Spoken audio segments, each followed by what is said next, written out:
নমস্কার, আমি বন্দনা। আমার কিচেনে আপনাদের সবাইকে স্বাগত জানাই। আবারও এসে হাজির হয়েছি সরপুঁটি বা জাপানি পুঁটি মাছের একটি রেসিপি নিয়ে। আজকের রেসিপি সরপুঁটি বা জাপানি পুঁটি মাছের ঝাল।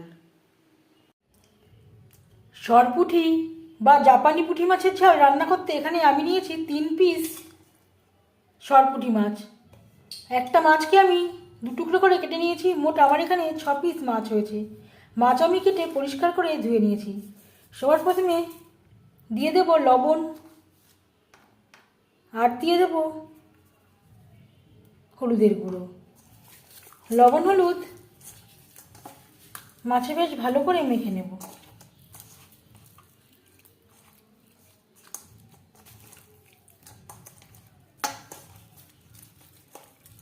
এভাবে একটু উল্টে পাল্টে দুটো সাইডে এই লবণ হলুদ বেশ ভালো করে মেখে নেব।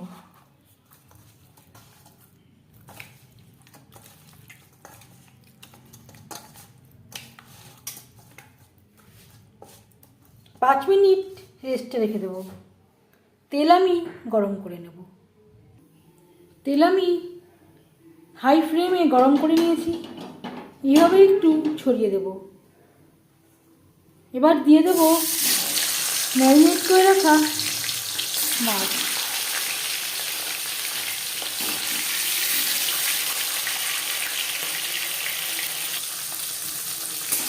একটা সাইড ভাজা হয়ে গেলে অপর সাইডটা উল্টে দেবো।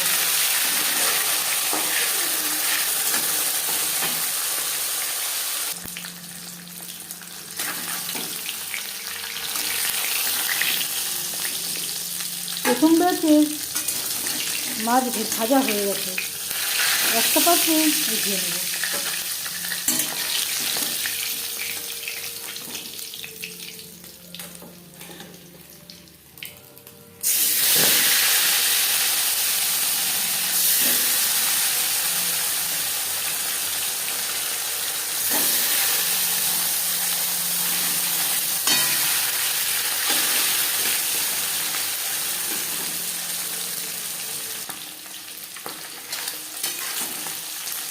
খুব সহজ একটা রেসিপি।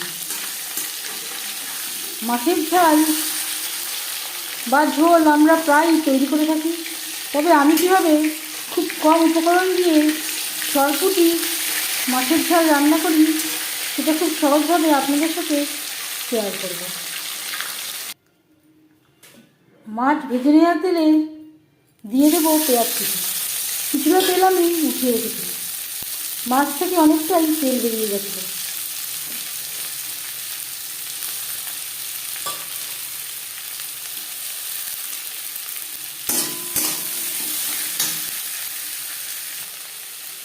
দু 3 মিনিট পেঁয়াজ ভেজে নেওয়ার পর দিয়ে দেবো স্বাদ মতো লবণ, আর লাগছে পরিমাণ মতো হলুদের গুঁড়ো। টমেটোর পেস্ট, এখানে আমি 3টে বড় সাইজের টমেটো বেটে নিয়েছি। টমেটোর পরিমাণটা আপনারা কম বা বেশি করতে পারেন।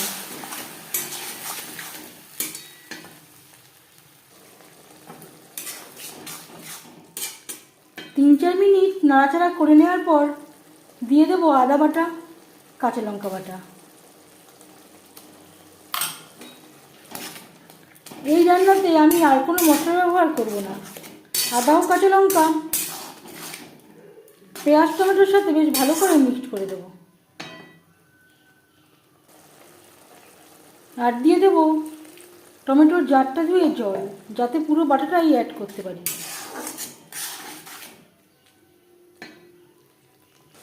4-5 মিনিট মিডিয়াম টু লো ফ্লেমে রান্না করে নেওয়ার পর দিয়ে দেব জল। জল কতটা অ্যাড করবেন সেটা সম্পূর্ণ নির্ভর করছে আপনার উপর। 3-4 মিনিট গ্রেভি বেশ ভালো করে ফুটিয়ে নেব। যেহেতু মাছের ঝাল, এর থেকে বেশি জল অ্যাড করলে খেতে ভালো লাগবে না।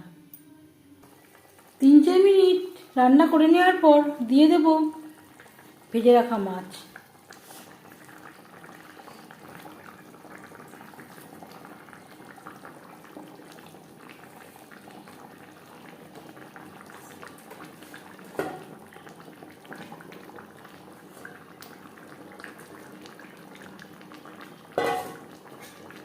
গ্রেভির সাথে মাছ বেশ ভালো করে মিক্সড করে দেব। গ্রেভির সাথে মাছ আরও 3-4 মিনিট রান্না করব।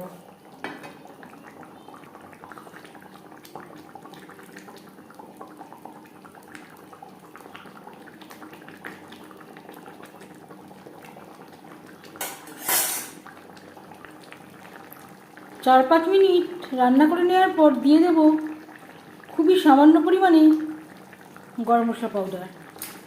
আপনারা চাইলে কম বা বেশি করতে পারেন। আর লাগছে ধনেপাতা কুচি।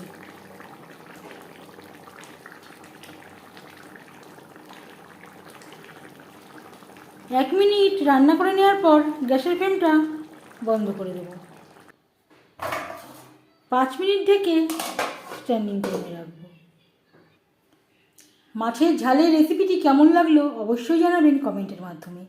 যদি এই রেসিপিটি ভালো লেগে থাকে লাইক করবেন, শেয়ার করবেন, সাবস্ক্রাইব করবেন আমার চ্যানেলটিকে, বেল আইকনটা প্রেস করে দেবেন। যখন আমি নতুন ভিডিও আপলোড করব তার নোটিফিকেশান সবার আগে আপনার কাছে পৌঁছে যাবে। আপনারা সবাই অনেক অনেক ভালো থাকবেন। এই ভিডিওটি দেখার জন্য ধন্যবাদ।